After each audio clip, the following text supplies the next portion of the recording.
কেন মেঘ আসে হৃদয় আকাশে, কেন মেঘ আসে হৃদয় আকাশে, তোমারে দেখিতে দেয় না, মাঝে মাঝে তব দেখা পায় চিরদিন, কেন পায় না।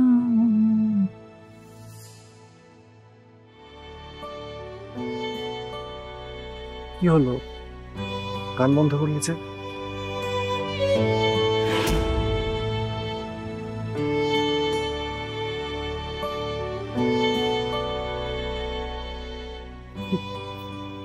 গান ভালো লাগে না।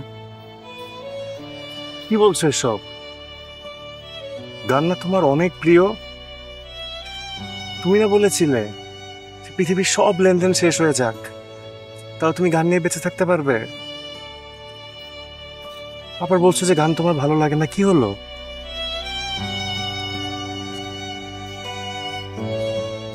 না, লাগছে না, কারণ পৃথিবীতে সবকিছুরই একটা শেষ আছে, সেটা সম্পর্কের হোক অথবা অনুভূতির। সবকিছু একসময় শেষ হয়, আমি সবসময় চাই শেষটা সুন্দর হোক। কি বলছো শিউলি তুমি এসব?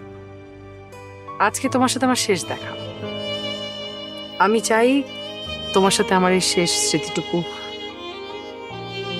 সারা জীবন আমার কাছে সুন্দর স্মৃতি হয়ে থাকে। তোমার সাথে আমার শেষ দেখা আজকে? তুমি কিভাবে বলতে পারলে এটা? তোমার একবারও মনে হলো না যে আমার কষ্ট লাগবে এটা শুনলে? এখনো কেন ভাববো? সর্বোচ্চ বিদ্যুৎ সাশ্রয় যমুনা এসি, মাত্র 24 টাকায় এসি চলবে সারাদিন। যমুনা এসি। তোমার কেন কষ্ট লাগবে? কে আমি যে তোমার কষ্ট লাগবে? আমার এখনো ভাবতে হবে তোমার জন্য।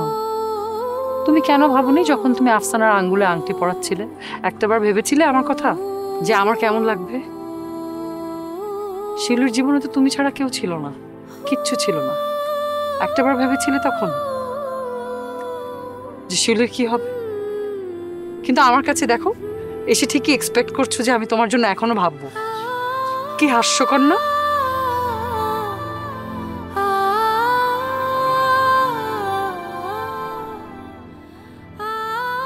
শিউলি,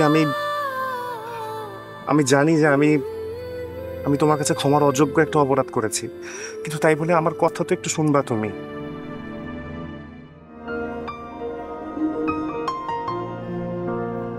আমি জানি তুমি কি বলবে, সব জানি। কিছু কথা বলবে নিজেকে বাঁচানোর জন্য, যাতে করে এই অপরাধ বোধ সারা জীবন তোমার ভিতরে বয়ে নিয়ে বেড়াতে না হয়, যাতে করে সুখে শান্তিতে নিশ্চিন্তে আরামে তুমি সংসার করতে পারো। তোমার কিছু বলতে হবে না, আমি জানি তুমি আমার নেই আর। আমি জানি তুমি কেন বিয়ে করছো, আমি জানি তুমি কি কি বলবে। দরকার নেই, কোনো দরকার নেই।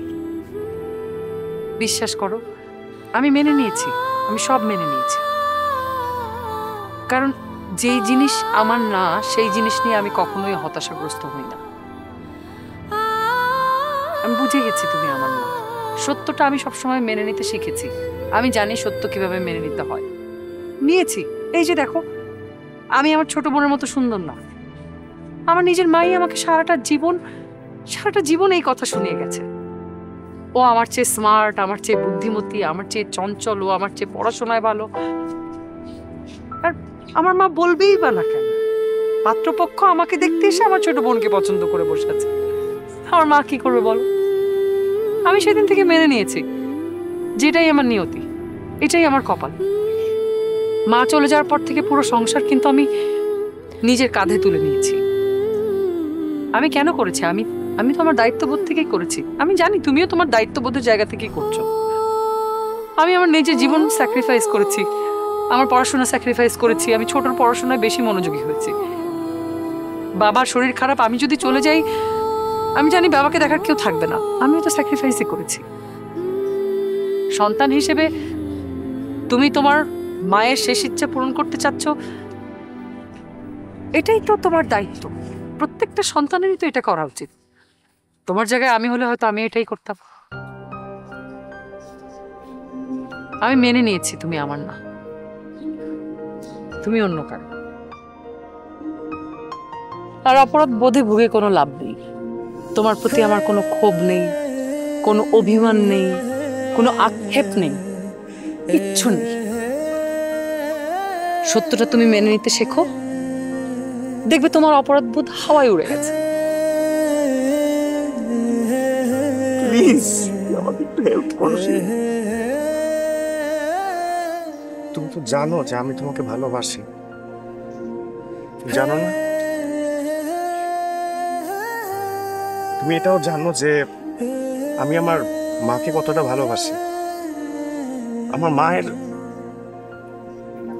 শেষ ইচ্ছা ছিল আফসানার সাথে বিয়ে হওয়া। আমি সেই শেষ ইচ্ছাটা কি করে বিসর্জন দিই বলো শিউলি? আমি কি করব আমি বুঝতেছি না শিউলি। প্লিজ আমাকে একটু হেল্প করো শিউলি।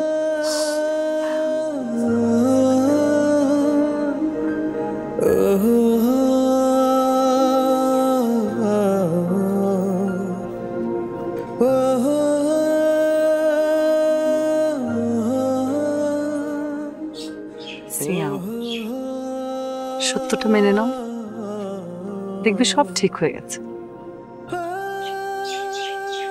আর সত্যি কথা বলতে কি, নিয়তির হাতে আমরা সকলেই বন্দী। কি লাভ ক্ষণিকের জন্য মুক্তি খুঁজে? তুমি আজকের পর কোনোদিন আমাকে ডেকো না। সুন্দর করে নিজের জীবনটা গুছিয়ে নিও, ভালো থেকো। শিউলি,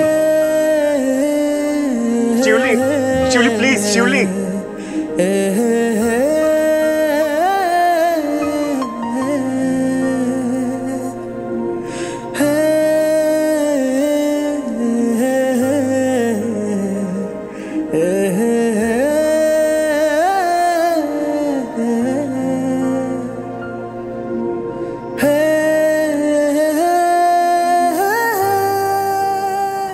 শিউলিমালা টিভিতে প্রচারিত হওয়ার পূর্বেই সম্পূর্ণ নতুন এপিসোড দেখুন শুধুমাত্র দীপ্ত প্লেতে।